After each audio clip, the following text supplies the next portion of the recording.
ధూప స్టిక్స్ వెలిగించడం కొన్నిసార్లు కష్టంగా అనిపించవచ్చు. పొగ సరిగ్గా రాకపోవడం, చాలా గట్టిగా వాసన రావడం లేదా ఎక్కువసేపు ఉండకపోవడం. ఈ సమస్యలు మీ పూజలో దృష్టి చెదరగొడతాయి. పూజలో ధూప స్టిక్స్ ని సరైన విధంగా ఉపయోగించడానికి ధూప స్టిక్ చివర తలను వెలిగించి 5 నుంచి 7 వరకు సెకన్ల పాటు మంటనివ్వండి.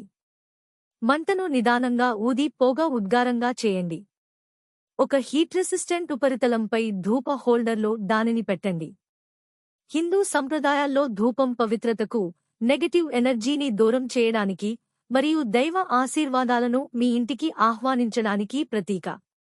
లోలా ధూప స్టిక్స్ సమానంగా దహనం అవడానికి, ఎక్కువసేపు నిలవడానికి మరియు సంస్కారపూర్ణమైన శాండల్వుడ్ మరియు రోజ్ వంటి సౌమ్యమైన వాసనలను ఇవ్వడానికి ప్రత్యేకంగా రూపొందించబడ్డాయి.